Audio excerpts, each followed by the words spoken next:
Welcome to Martini Time. See, I got a haircut today. It's the first time I've noticed it. When I give it, the barber puts this gook on it, so it's kind of like it's been wired. Anyway, see my martini glass here. I got the dragon today. And everybody should have a dragon as your friend. Now, the title of this is Find Your Spot. And I have the other martini glass I had was a chicken, and I liked that martini glass. But my wife's brother, who's in a nursing home, used to raise chickens. So I'm giving him my chicken martini glass, and another one replaced it. I have an emphasis whenever you. And we're talking about finding your spot. So we're trying to say here, we're trying to look into what is your spot, you see. Now Sheldon Cooper has a spot. One of the great metaphors of that show. But his spot is conditional. It depends upon that one spot on his sofa. He can't sit anywhere else. It's located, it's conditioned, and he's always afraid somebody's going to get in it, take it away. They got stains on it, So, the spot is that we're talking about, that we want to find, is not conditional. Because if it's conditional, then you are afraid of losing it. And if you're afraid of losing your spot, you don't have your spot. Your spot cannot be taken away from you because it is fearless. Now, there are a lot of metaphors for the spot. The bullfight is a spot. The matador has the spot, and the bull, having lost his spot and given it to the matador, tries to take it back by exhausting himself on the cape. And so he has to die. He's lost his spot. And once in a while, the matador can lose his spot and gets killed or gored, you see. But anyway, so we're talking about our spot. Now here's another thing about speaking metaphorically, which I do, which is why people get confused by what I say. What are you talking about? Oh, you just keep changing around. You don't stick to one thing. You're not clear and distinct. You're not clear and distinct, you see. You're ambiguous. You're jumping all over the place. Well, that's true. But that's the way you connect dots to find your spot. So even here with the martini glasses, factually, I have 500 martini glasses. Somewhat less now because I've been giving them away. So I gave away the chicken martini glass, and another one appears because I have my spot. When you have your spot, no matter what you give away, what you give away appears. In other words, you can't give away your spot. It's a fountain. Now here's I love this today. Was in the news with Laura Ingraham. So she bullies or criticizes or makes fun of David Hogue, one of the Parkland students. And so he responds, not by attacking her in her spot, which you can't. She's seated in her spot, you see. All of the Fox pundits have their spot, and they can't be they can't be removed from that spot. But it's a conditional spot. What are they dependent upon? Advertising. So David Hogue, he makes a list of Ingram's advertisers, and they start withdrawing. And here's the irony.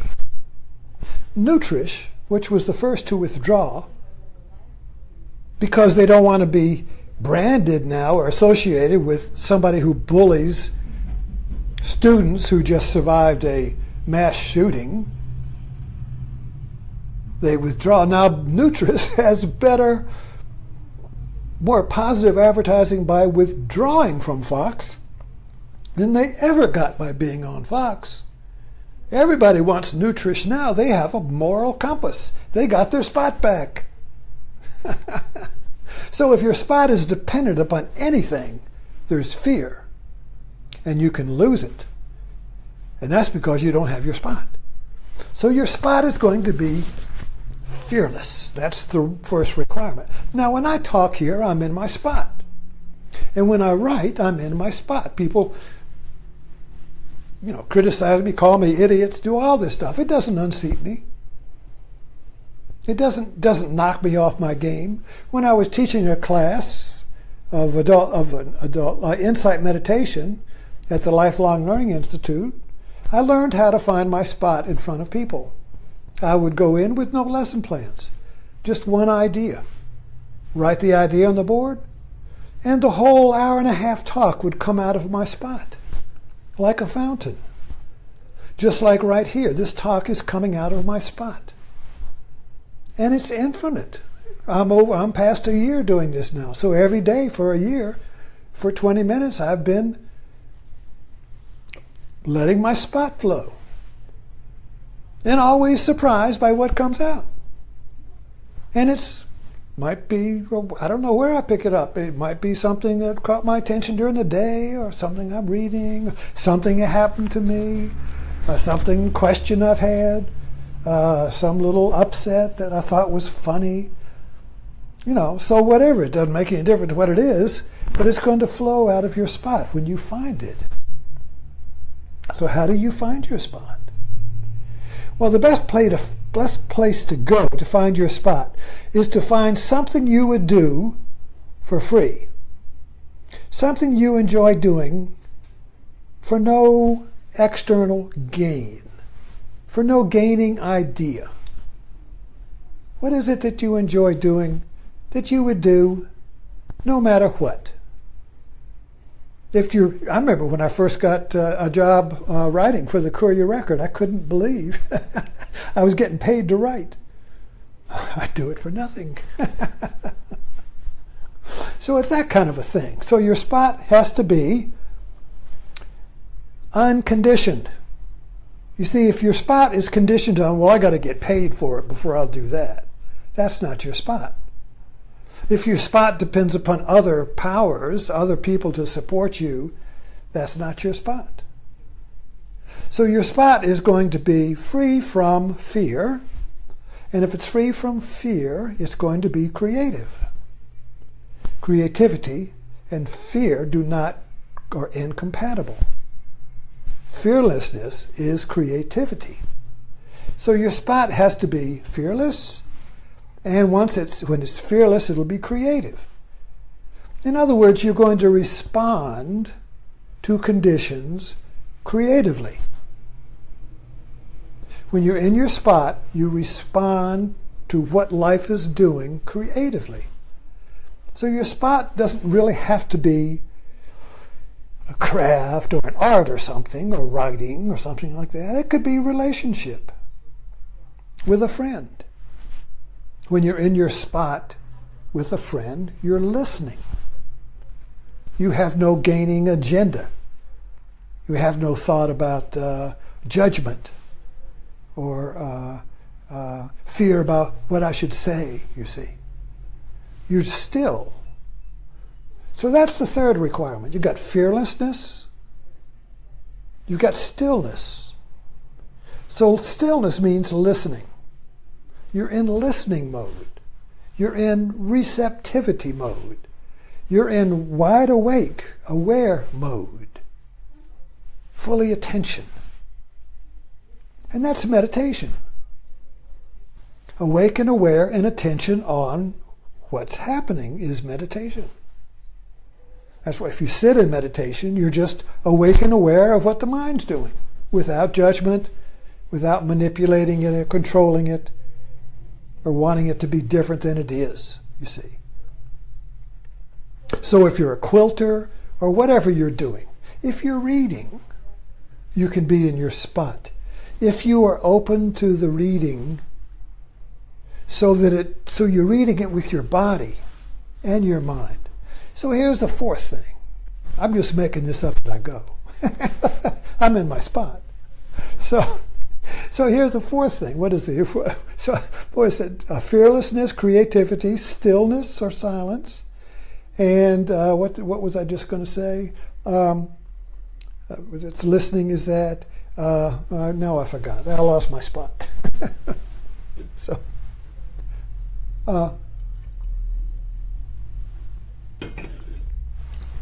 So we're really looking, and where is the spot? Now you got two spots. One's here and one's here. The heart and the mind. Now the mind spot is calculated. The ego sits there. The spot in your mind is a conditional spot. It depends on, like Laura Ingraham, depends upon advertising. Or it may depend on applause or likes or money or whatever. It's dependent. So there's fear, right? So the mind spot has fear, dependency, calculation, and it's in time. I want to keep it, I got to get to some in time, you see. Now the heart spot is fearless. It's creative, so it's a fountain. You can give away everything because you know you'll create more stuff. It's like the cook doesn't hesitate to give away the brownies because she knows the source of the brownies. I'll cook some more. So if you've got your spot, you realize you keep it open by giving it away. If you cling to anything, it plugs up the hole. It shifts to the mind. See, the mind spot clings. The heart spot gives. A fountain, a Dead Sea. You're trying to catch the difference here. This is very important. I'm just discovering it myself as my spot speaks through me. You see. So your spot is open, and you can't cling to anything or it'll plug it up. Kind of like the toilet, when it won't flush. So the spot is creative, it's flowing, and it's fearless because it doesn't depend upon anything. You can't take it away, you can't lose it, you see. And so the mind is in time, but your heart spot is timeless. That's what a fountain means. A fountain means it's always flowing up now. That's why we love to sit by fountains and watch them. It's a river that is now. A river is a metaphor for time. It starts there, the Big Bang starts there, flows, ends there. You see.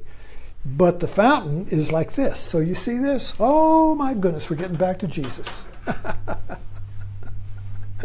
So here you got horizontal spot of the mind, beginning, end. I only got so much time, and I'm afraid I'm going to lose it. I need more time. I got too much. Where did the time go? Yada, yada, yada. Then you got the vertical spot. Now this is always now. This is in time. This is now. This is now. This is time. Two spots. Now we need this spot. You need time. You got to catch a bus. You got to go to school. You got to plan this. You got to do that. You need this. You can't do away. You can't just have that. You see, you need this. But the problem is, in our culture, this narrow beam is the only one we're given to walk on, like a gymnast. You got to balance on that beam. You got to balance on that beam of time. We don't have, this spot is not on the map. We know it's there, but we can't find it because it's not in reality.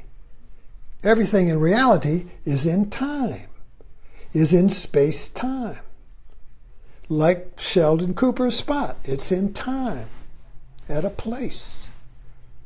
But the now has no place, no time, because wherever you go, guess what? It's now.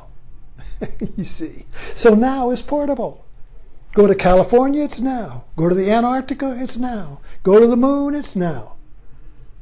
Go to Cape Town, it's now. Wherever you go, it's now.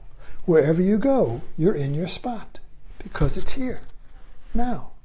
If you live in the mind, Wherever you go, you're not in your spot because your spot is somewhere else, like on a couch in Sheldon Cooper's apartment, or in a temple,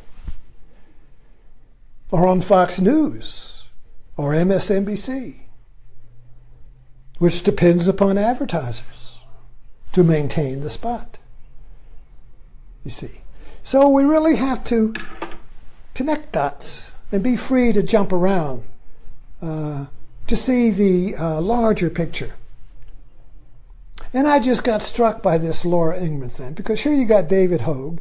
Now he's in his spot, and those little Parkland students have their spot. Now how do they find that spot, you see? Before the shooting, they were just students. They didn't have any spot.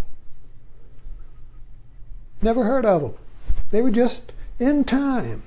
Now suddenly, they're number one. Okay, I got to share. I got a few minutes. Here's a Zen story of Gute's finger.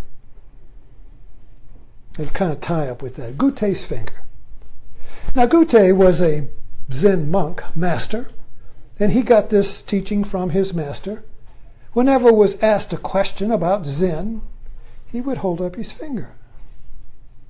Number one.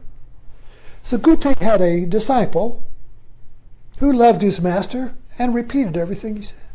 So when anybody asked the monk what his master meant by this or that, enlightenment or that, the monk would hold up his finger. Now when Gute saw his monk hold up his finger, he rushed to him and cut it off. And the monk screamed, "What did you do?" And he looked at Gute and says, "What did you do? What did you do?" And Gute goes, and the monk was enlightened. The shift happened from the mind to the heart. So the center, your spot from the mind to the heart, has to happen like that. Death can do it. Loss can do it. And so the Parkland students had a close encounter with death, and it shifted their spot from the mind of time to the eternal heart of now. And nothing can knock them off their spot now, you see. Even Fox News. Thanks for dropping in.